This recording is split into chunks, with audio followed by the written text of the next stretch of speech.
I'm Edie Fraser, CEO of the Women's Business Collaborative. And we're really honored to first say happy holidays and to acknowledge CEO leadership on measurement and measurement with GDKA, the Gender and Diversity KPI Alliance.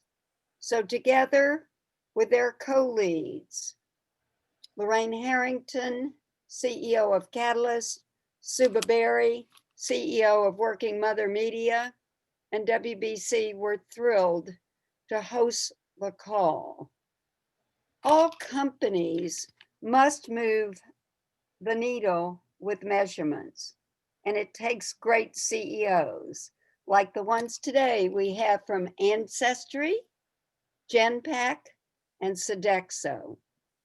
WBC and our partners are serious about driving impact and measuring results.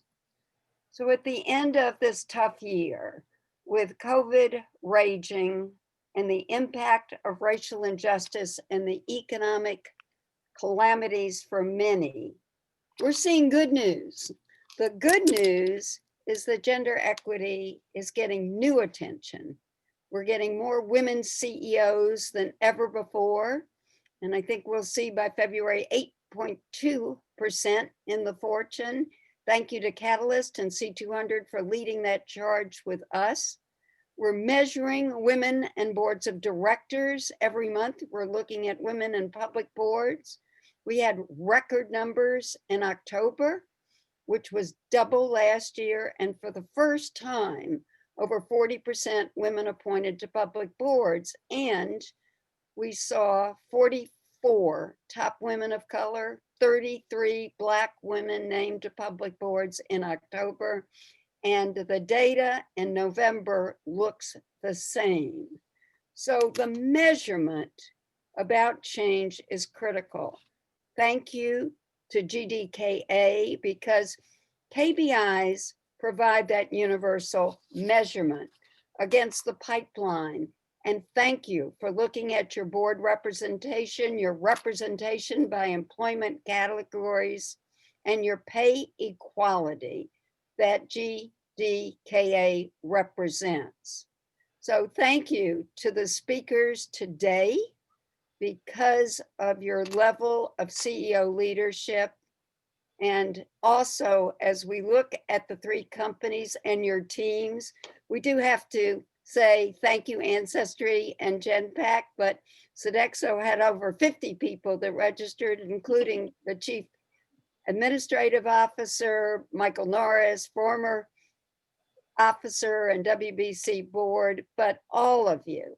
So now we turn this over to Lorraine Hariton, a CEO from the State Department, from the technology sector in California, and now leading Catalyst.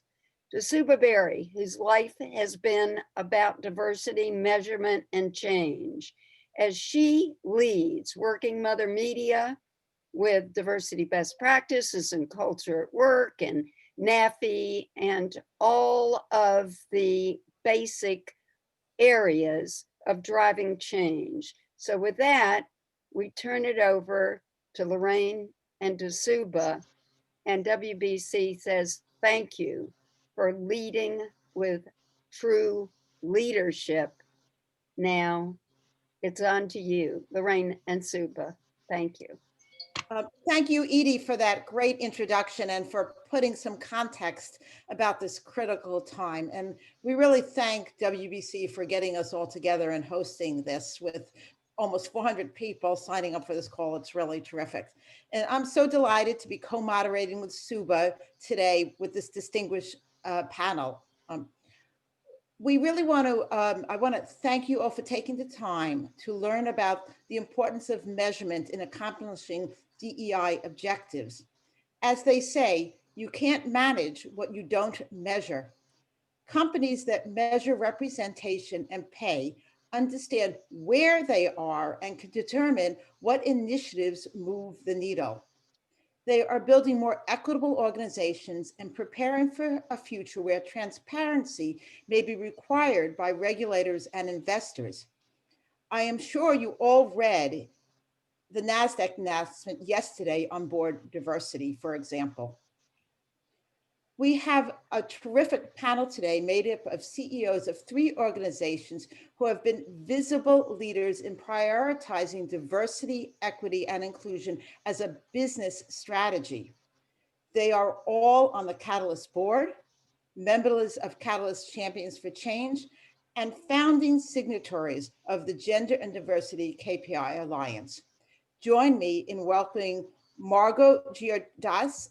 I've been practicing your last names for 3 days and I still don't get them right. So please give me a little. So she's the CEO of Ancestry. Tyagarajan is the CEO of Genpact, and Denis Machuel is CEO of Sodexo. To begin the conversation, I'd like to put some things in context. Subha and I serve as the co-chair of the Gender and Diversity KPI Alliance. The GDKA was launched in September, working with the steering committee of DEI advocates, including the WBC. The goal is to drive adoption of a key set of KPIs to measure diversity, equity, and inclusion. Currently, the Alliance has 67 signatories, large corporations who have committed to use the KPIs to measure pay and representation in their talent pipeline. The KPIs are used to measure both gender and diversity. Diversity is defined as race and ethnicity in the US, although it may be defined differently in other countries. These KPIs are consistent with the recently published World Economic Forum International Business Council ESG standards.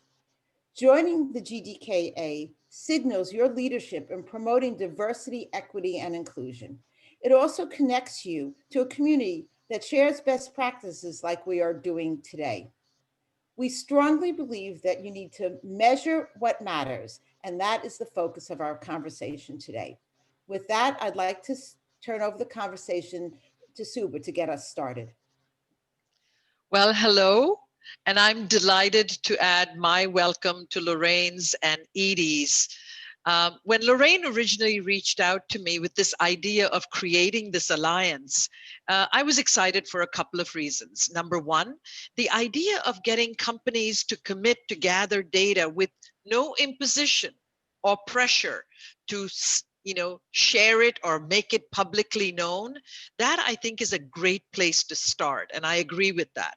And the second one is that this was a collaborative effort among organizations like Catalyst and Working Mother Media, because traditionally you would think of us as competitors. And yet when it came to this, we really thought it was so important to show how it was a rising tide that would carry all boats up. DEI work has a few important components to it, and you all know what they are. But fundamentally, if you recruit equitably, okay, that is by embedding the recruitment of diverse talent into all your recruiting strategies, you develop and you retain and you promote this talent, and you give them all the resources and support that they need to be their very best selves at work, you shouldn't be having an issue with DEI, right? It's really simple. But there is one important component that gets missed very often, and that is the measurement and the accountability that has to accompany that measurement. Because if you don't have those, nothing that you do really sees light of day. And so that's why this measurement piece is so important. And this is why, as an important component, our very first panel discussion was going to be around the measurement piece, because that's what companies really struggle with. So let me begin with my first question to our panelists. We know that you've been each measuring your DEI efforts, and your, successfully you've been doing it for some time. What was the reason for your organizations to develop those metrics first? And secondly, for joining the GDKA? Who would like to start? Could I start with Margo? Happy to. Thank you. It's such an important effort. I mean, at Ancestry, Our entire mission and why we're involved in this space for so many years is that we're focused on empowering everyone to find their family story. And so diversity and inclusion, it's a cornerstone to what we do. And so diverse perspectives and ensuring that they're embedded in how we run our company and lead it, it's not just the right thing to do, it's essential to making us successful. We have to reflect our users and we need to reflect everyone so that we can deliver our mission to democratize access. And ultimately, part of our mission is by helping millions of people around the world understand themselves personally more deeply and how connected we really all are. We hope to contribute to a more open and inclusive society. So for us, joining efforts such as the GDKA is just a logical step to have impact at scale in another way, being part of a group of leaders that wants to advance measurement and DEI at scale. Because what you commit to measuring publicly, as with any other important business metric, as both of you said earlier, it drives focus. It helps you understand where you are and to take meaningful action.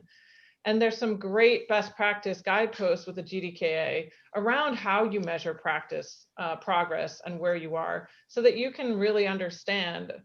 Also, our work with Catalyst broadly gives us the opportunity to work with others and have access to actionable programs that enable us to learn and improve, because while we've made a lot of progress, there's a lot more we can do. So we're delighted to be part of this important effort. Well, thank you so much, Margo. Denis, how about Sodexo? Yeah, thanks. And thanks, Margo, for what you just said. I think, Sodexo is a large employer. We employ 420,000 people in the world. And of course, we have a diverse workforce. What is at stake is how much diversity we have when we go up the hierarchy. And that's a big endeavor. Since for many years, we knew that having a gender balance and a good mix of diverse talent was critical to our performance. But it's true that when my predecessor 15 years ago started to put this in the agenda of the executive committee, that was not obvious. And and very quickly we invested in measurement in the US with diversity scorecard, because we felt two things. First, measurement is a cornerstone to engage our leaders, because you see concrete evidence on where you progress, where you get stuck, and it's very important. And transparency, we see that transparency about the results, be them good or bad, has been extremely effective to accelerate our progress. What gets measured gets done. It's obvious. So it's a long tradition. But I must say that when we really engage into that 15 years back, that was not easy. That was not easy. And to your earlier point, Subha, you have good willingness, but when the rubber hits the road is when really you put the KPIs in place and track and ask people to be accountable. So yeah, joining GDKA was obvious for us. Also, we are very engaged with Catalyst. So what we see as benefits is the fact that the alliance gives us a common language to accelerate progress. If we want to make sustainable progress, we have to have a common set of KPIs that we can compare ourselves with, and that embarks everyone. And that can also maybe disclose data publicly, and the same set of data. So accelerate progress, share best practices, compare our pipeline. Pipeline of talents is important. That's how you prepare the future. Also provide visibility on what we collectively do, and all this pushes you to be better. So I'm very excited about what we have moving forward. They're all great points, Denis. And what I will say is, for companies like Sodexo and Genpact and Ancestry, who really made this commitment early, you know, that's wonderful. But there are many others who are just starting out on that measurement, and without the pressure of knowing I have to make this public, it really allows you to measure without that spotlight on you. And I think that's really important for those that are beginning it. You can start without fear, and that is also important. Tiger, what about you? You're on mute, Tiger. Sorry. First of all, thank you for having me on this discussion. It's a very important discussion. And for us, the journey, like Denis pointed out, or Margo pointed out, started 20 years back. We are a professional services company. We work with large enterprises to drive change and improvement and find solutions. Our belief has always been that we have only one raw material, that's talent. We have nothing else. And how tragic it is that you don't access half the talent in the world and then say that you're a talent magnet. That doesn't make any sense. So 20 years back, we said, we're going to attract the best talent. And one of the ways we'll do that is to position ourselves really as a great place for diverse talent to be here. And the other reason why I personally am a big believer in the importance of diversity and inclusion is that we think the best solutions get made when you have people who think different, who have different experiences, who have different backgrounds, who come from different perspectives. We've seen that again and again. So for us, diversity and adding gender diversity into our agenda was a business strategy decision. The metrics and the fact that we needed metrics was almost a non-discussion. So I'm a little intrigued sometimes when people get into a very emotional discussion on why do we need metrics? Well, is it important or not? Yes, it's important. Oh, it's part of your strategy. Wonderful. Then how are you going to measure it? Period. That's it. We are a process and metrics driven company. So for us, the discussion was, of course, we're going to measure it. And we think about metrics in two dimensions. What are the outcomes you're trying to drive? So the outcomes are, if you want to improve in gender diversity at various levels, those become the metrics. And you measure that every quarter, every year, etc. And then we measure things that are the inputs into that outcome. And that goes back to Margo's point on there's the hiring, development, training, promotions, visibility. I mean, we are a process-driven company. We go very industrial in our definition of process. Then we measure those in a very industrial way. And then we connect up those input metrics to outcome metrics. And then what do? We love competition. We have 100,000 people. We still don't have any 400,000 people that you have. We have 100,000 people, and they're all global. They're all in different teams. All I had to do was define the metrics and then make people compete with each other, knowing fully well that the reason we are doing it is business strategy. So as long as I got a alignment on, yeah, this is important for the business, an agreement on the metrics, and then I had competition going, and then I embedded it into scorecards. And then I brought visibility where we would have a scorecard that would go up every quarter, or a dashboard that says, here are the people who are at the top of the charts, here are the people at the bottom of the charts. And then because of Six Sigma thinking, the way we think about this is, why is someone so good? Explain it. Don't just tell me you're very good. You have to explain why you're good. What are the 5 things you did? And then for those who are not good, what are the 5 things you didn't do or did that made you so bad? And then the good learn from the bad. Oh, sorry, the reverse. The bad learn from the good. Those practices. But the good news is that we started the journey 20 years back. The bad news is the glass is still half empty. There's still so much to be done. You know, great message, great lessons, Tiger. And one of the things you pointed out that I think is particularly important is you measure both the leading and the lagging indicators, because very often we tend to look at the lagging indicators and we often wonder, why is change happening so slowly? And that's because you've missed the point on the pipelines and all of the things that you talked about, which are the leading indicators. Well, thank you so much. I'm going to let Lorraine ask the next set of questions. Yeah, well, thank you. This was very insightful. And I want to go back to Margo. Margo, what I know that at Ancestry, you've been doing measurement and representation for a while, but recently you've embarked on a pay equity analysis, which can be very challenging. Can you talk a little bit about the impetus for that and what have been the challenges to making it happen? Well, thank you, Lorraine. And, I agree with everything Tiger was just sharing in terms of the importance of when you measure things, you shine a light on it, and that creates a conversation that really makes a difference. On the pay equity side, it's actually something we started back in 2015, because when diversity is a cornerstone to your success, you have to have metrics to assess where you are, to take action, and also to celebrate progress. I think one of the important things, as Subha was talking about before, is the importance of taking a positive approach. This is great for the company. This is enabling the business to perform better. And so, as I said earlier, the majority of our customer base is women. And so we started early on understanding progress and representation and pay equity across levels, because we need to reflect our customer base, and it needs to be everywhere in our organization because it affects how we design our products, how we do our marketing, how we think about the content we acquire, how we think about our science, and to make sure it's inclusive. And so this has been a real challenge for a lot of technology companies. And so we started early on this, and we're really proud of the progress that we've made. 39% of our workforce is women, and 27% of our leadership, VP and above, is women. And that for a technology company is significant.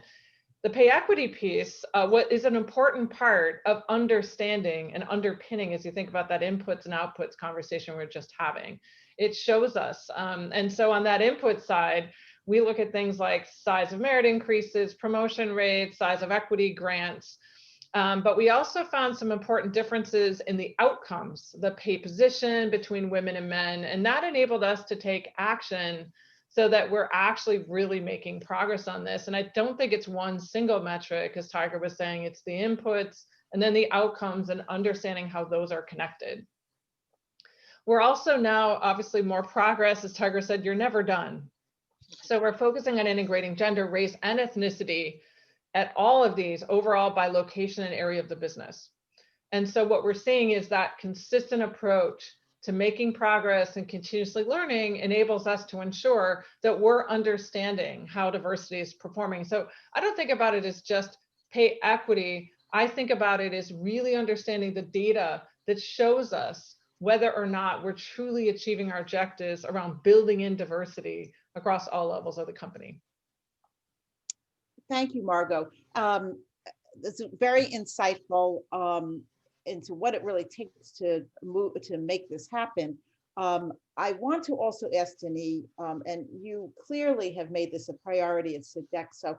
What has been the business implications of that? Could you articulate how has it really made a difference in your organization, in your ability to be effective and successful over the years you've been doing this?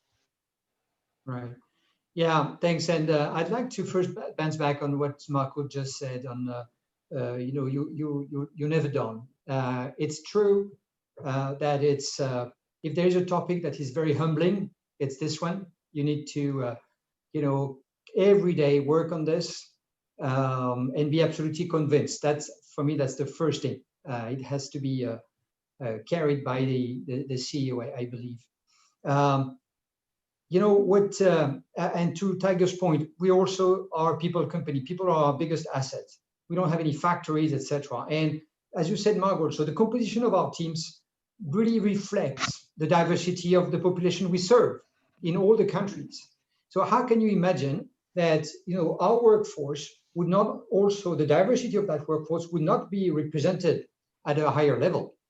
And for us, it's a very important internal, in a way, business case or HR case, as we provide lots of jobs and opportunities for people who don't necessarily have a qualification, to ensure that they are provided a career path with equity and with all the levers that are possible for women and for men. 25% of our workforce, for example, in France, comes from disadvantaged communities. How do we ensure that the diversity of that workforce is reflected upper in the organization. We've qualified ourselves as a social stairway and not a social elevator, because a social elevator, you press a button and you go up. Stairway, we provide the staircase, but people have to make the effort. We just have to coach them and help them walk up the stairway. But for us, it's critical, and it creates engagement. When people know that they have a future, when women know that they have a future because they see the example at the helm, you create better engagement. The other case that we have is we made a big survey around, on 50,000 managers and looking at their performance. And what we saw is that the teams that had a balanced ratio, male, female, around 40 and 60%, were outperforming non-balanced teams.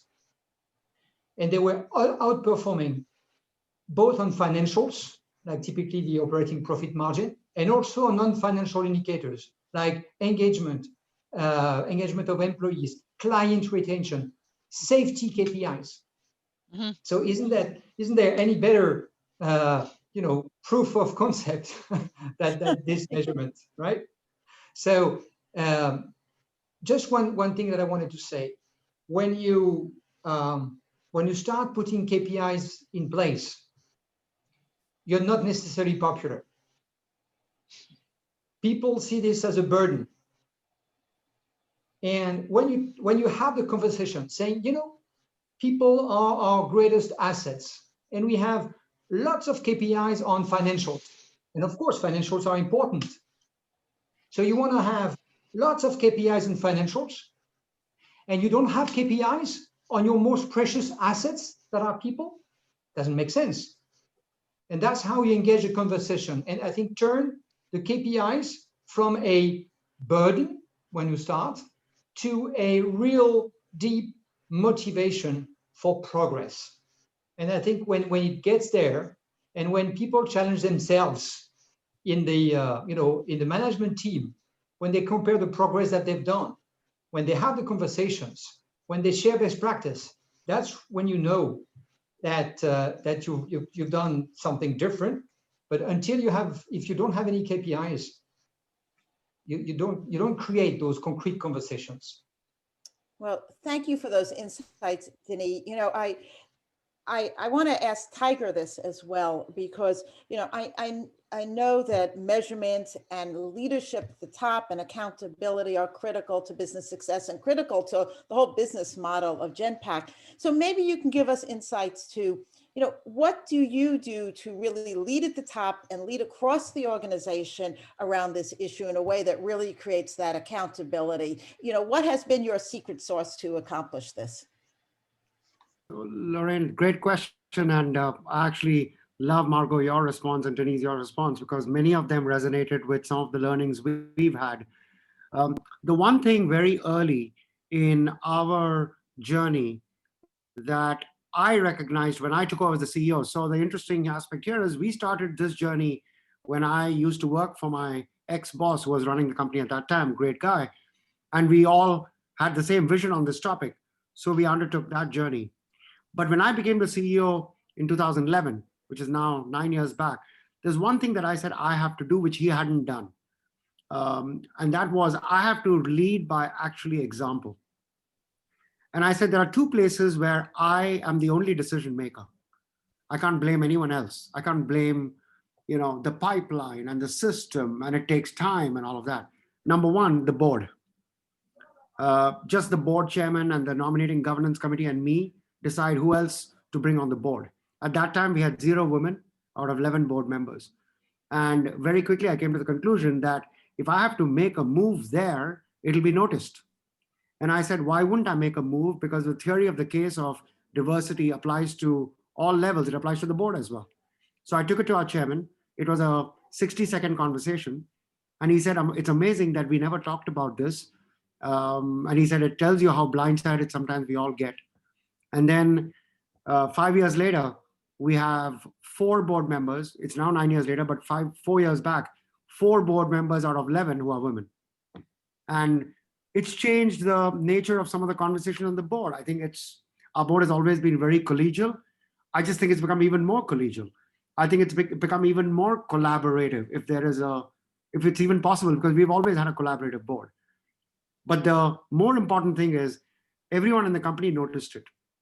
The second thing I said was my team, out of 16 of my team, I had one woman. And she was my head of strategy.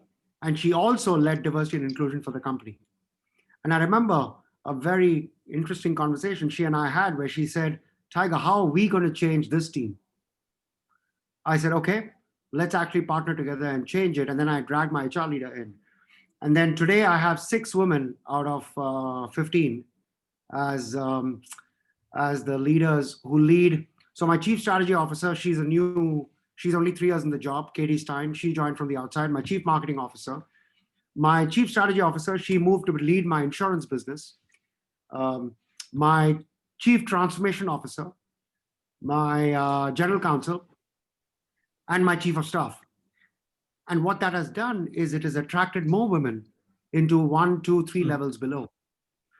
I actually think in many of our markets now, we actually have a differentiated position versus our competitors on being a much better place for women to work and thrive. And part of that included changes in policies. I'll give you one example.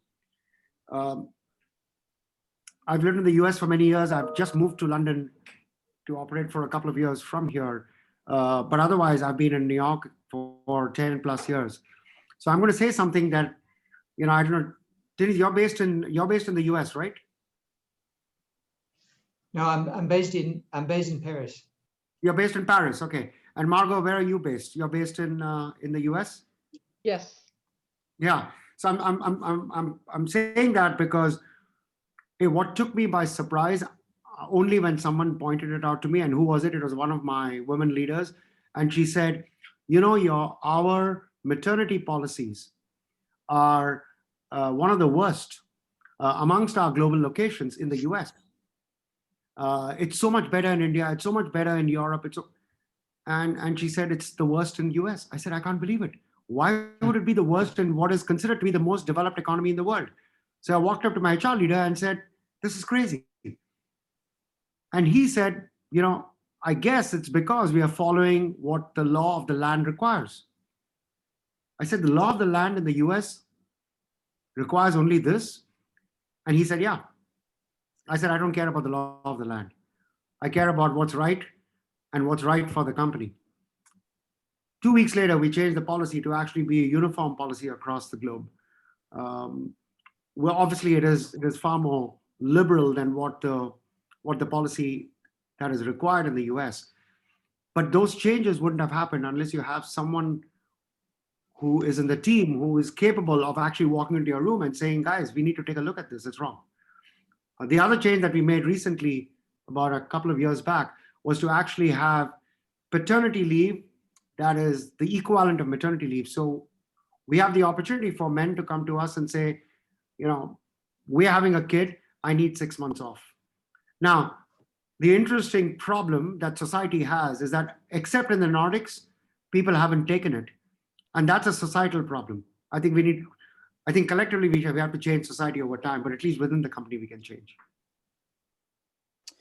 Well, all 3 of you, I have to say, gave us just fabulous examples how leadership at the top makes such a difference.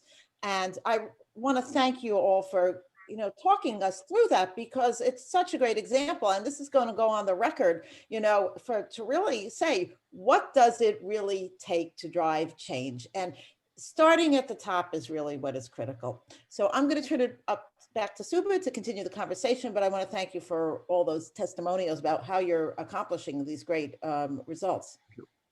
And Denis, I will have the visual of a staircase in my mind versus the elevator so I love that, because it essentially says you have to make more of an effort than pressing a button. There is something about your free will that drives you to get there. I love that visual. Thank you.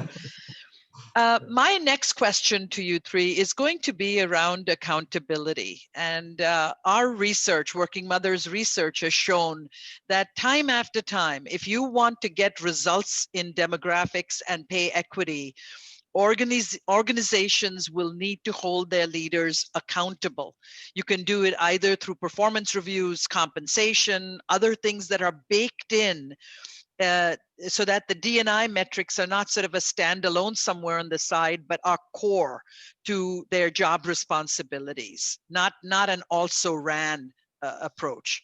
So with that, in 2017, Denis, Sodexo set a goal to have 40% women at its senior leadership levels by 2025. And I think in many ways that was the company's recognition of the power of using goals and targets to drive change. Margo, at Ancestry, you've also established targets for DEI. So what I'd like to hear from the two of you is, why is it important to have targets, particularly as it relates to representation metrics? And what would you advise an organization to do in terms of looking at transparency, especially when they don't reach the goals in those early years? Denis, if you would start, and then we can have Margo respond to that question. Yeah, thanks, Subha. I think, of course, targets drive accountability and change. That it's obvious. But I just want to and get back to your earlier remarks, Subha, around making data public, etc. I don't want to frighten everyone. It's a journey. You go step by step, but what matters is the rhythm that you get and the conviction that you have to make things progress. You have a starting point, and that's it. As Tiger said at the beginning, he had no one in the board. You don't expect to change the board in 6 months, but what matters is the progress. And then you set the targets progressively. Indeed, we had a target of 40% women in senior leadership by 2025. Actually, we were at 30% women in the top 200, in the top 1,600 5 years ago.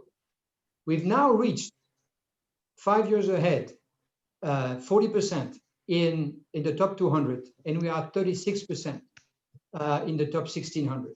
This is good progress. I'm convinced that if we hadn't put that target, we wouldn't have moved as fast as we've moved on this.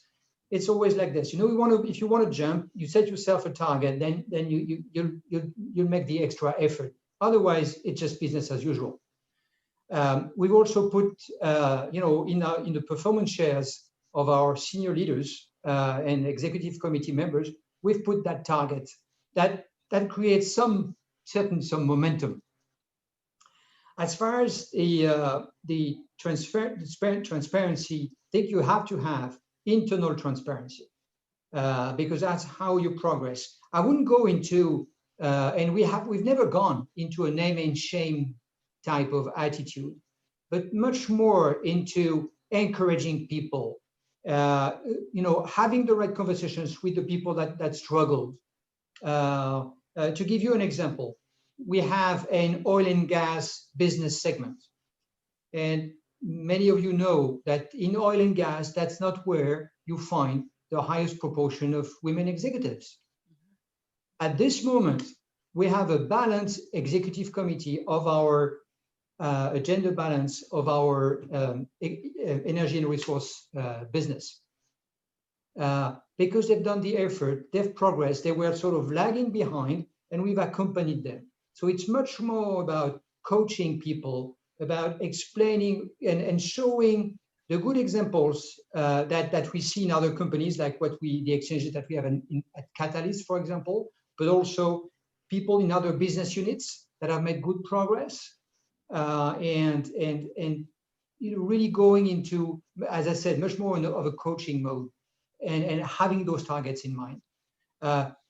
Though, and back to what Margo said or Tiger, we're never done. We are never done, and I think we have to be very humble. At this moment, while I'm satisfied of the progress that we've made, I'm not satisfied with the fact that we are lacking women in operational roles. And Tiger, you were mentioning, women moving from one role to another. We have to accelerate that because at this moment in our proportion, we need more women having roles with P&L responsibilities that run businesses. And it's here we still have a lot of progress. I think our next KPI will be on this. That's great. That's great. Margo? Well, I think Denis really hit a lot of the points. So I'll try to maybe take it from the macro to the micro, because I think what we all care about in being part of things like GDKA is create the conversation that enables progress. Because we all know that our businesses are better when we have more diverse teams. We all measured it, we all see it, whether it's the board, the management team, et cetera. And so we've all made conscious efforts to transform that to make our business better. But a big piece that we've found around this metric, when you have metrics, it galvanizes the organization around what you want to achieve together. And it starts that positive learning loop. As Denis said, it's not about day one or setting unrealistic goals, but it's about a conversation and building that into the fabric of how you run the company day to day. So for example, I'll just make it real, right? We're at our annual review and promotion cycle, right? It's the end of the year and we're going through this process. And these are the moments where you have great conversations. It's not about the metrics, but it's about the conversations you create in the moments that matter in your company. So what we do is we think about the fact that if we want to make progress at the senior level, right? A lot of people say talk's cheap, right? It's not about talk. It's when we look at the top 2 successors for every critical senior role in our company. If we don't have diversity in those top 2 slots, then we know that we're not going to make progress. And so that's a very simple, active metric that any company can look to, because you know if you're going to hit those goals. If there's no people of color or women in those top 2 for every critical job, progress will not happen. We also can put in clear checkpoints into the processes that show, as I was sharing earlier, when you look at every job level, what share of those promoted are women and diversity, and are those in proportion to the organization? Because again, if you're below their proportion in the organization, that's a great checkpoint to say, are you gaining momentum or are you sliding backwards? If you look at the share in the highest rewards or ratings category, are those reflective? And what that fact base enables you to do is reach down and say, wow, where might we have barriers to that progress? And so as Tiger said earlier, it's what you measure and the conversations you create in the everyday way you run your company that we've found to be the most meaningful in making lasting progress. It's not just the metrics, but it's how you build in that over time. And so, at the end of the day, I also believe that by having real targets and sharing them with your organization, you really create a culture of transparency and beliefs. And I think for any company in today's world, that creates a culture of employee trust, satisfaction, and commitment. Because at the end of the day, people are voting with their feet about the companies they want to work for. We've all talked about the fact that we're in a war for talent. And that, especially the next generation coming up, is the most diverse generation, right, in the history of most of our countries. And therefore, if we don't reflect what's important to them in the way we run our companies, we're not going to attract, develop, and retain the best talent we can. And so that's why for us, again, going back to this theme of it's not the right thing to do, it's the right thing to have an amazing company that's built to last. It's such a great point, Margo, in terms of thinking about, not just coming up with it, but sharing it and then making sure that people and your leadership teams are actually, continuing to stay on course with it. But think about a year like this year, which has been uncommonly difficult, and then overlay on it transitions that happen, whether it's in leadership or leadership teams, etc. So Tiger, I want to ask you the question, and I'm hoping Denis will sort of jump in and add to it. How do you frame accountability around this, and what are the challenges that you face in a year like this year, which has been so different?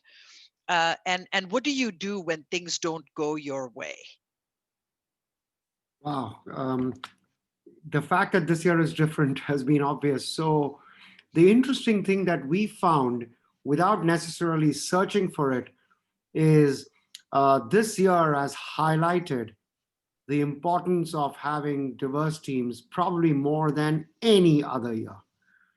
So actually, I've been in quite a few conversations where the discussion has been, hey, is this a year when people actually say, this year will not focus on diversity. This year will not focus on corporate social responsibility. This year we're focused on dealing with the pandemic.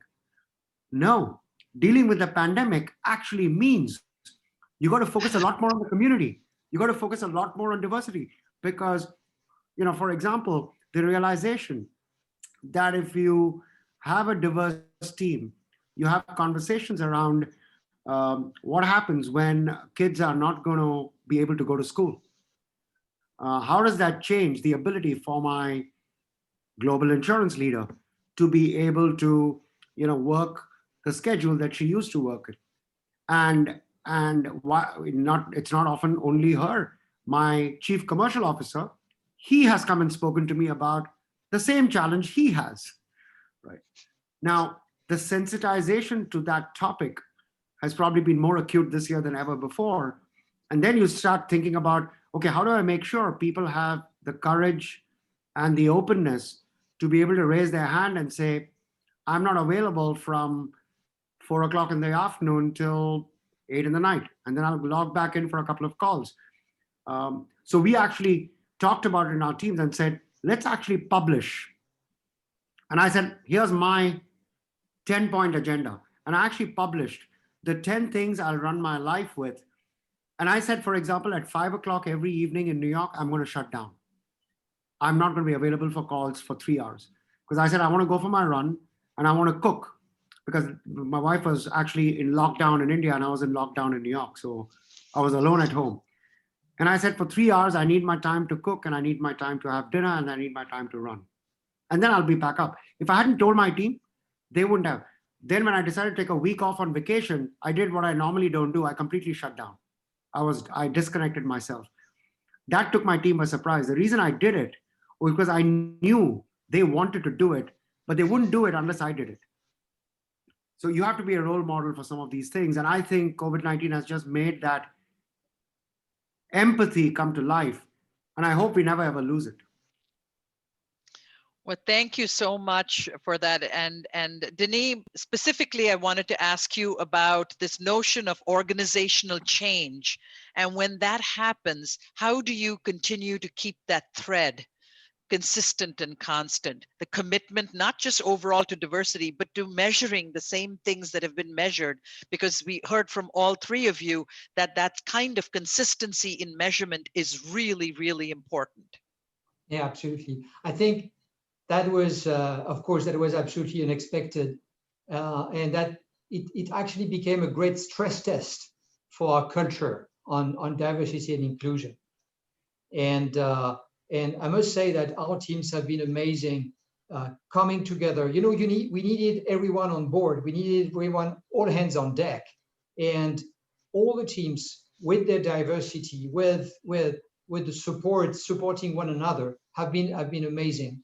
And I thank them for that, And we've not lost track of those measurements, because we saw that they were really solidly anchored in our culture, and we could continue to have the conversation despite the the tsunami that we were living through. So that, and to Tiger's point, the frontiers between the professional life and the personal life are blurring more and more, and that's where, and I see this as an opportunity, because you have new types of conversations on what are women's responsibility at home. Actually, what do they do and what do they work? And when things are really blurring, you have new topics that pop up. Precisely what you mentioned, Tiger. So I think we progress on that front, having different types of conversation.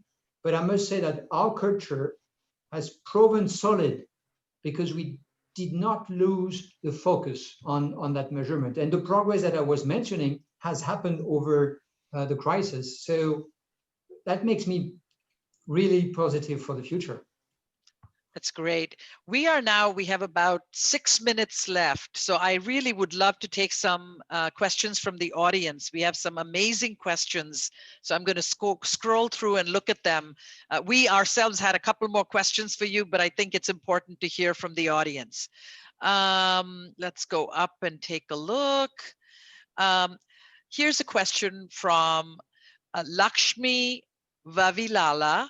She says, how is middle management made accountable to meet the DEI targets, part of their essential wins training? So how are you engaging your middle management in this process? We know senior management is completely committed. I'll go back to what I was talking about. I wanted to build on what Denis was talking about. We have to lead from the front as senior leaders. And I think we all see this new humanity in our lives and work, and that's hopefully a positive outcome from COVID. But I think down in the middle management layers, that's where building diversity, inclusion, metrics, and processes into how we run our companies. It's just a normal part of our conversation to look at who is in line for promotion, relative pay equity in promotions and things like that. And they just are metrics that we look at. It's like breathing. And I think that becomes a more natural way to do this versus trying to bolt it on from the side. We have to build it into the way we do our business and create positive conversations about outcomes, whether it's recruiting, how we train and develop our people, or we promote them and fill out our senior ranks over time. And so for me, that's the best way to hold accountable, is to have those natural metrics that are part of the conversation. So here's another, please, Denis, yes. Sorry, just subscribe to Margo. You've got to put the right measurement and the indicators that really speak to the middle management, back to the leading indicators and not the lagging ones, not the output, but the input. And that's what works, because it speaks to themselves. They understand it. They have levers. And here's another question from Gilberto Ruiz. He says, you're all leaders in your organizations. Did you involve employee task forces to diagnose DEI issues and implement changes? Was it a top-down or a bottom-up approach to DEI actions? So let me take that, and I'm going to actually bring in racial diversity and racial equity as a contrasting topic for us. Mm-hmm. As I've said earlier, we've been on the gender diversity journey for 20 years. And that was a top-down agenda item, a business strategy item, and a metrics item that was driven from the top.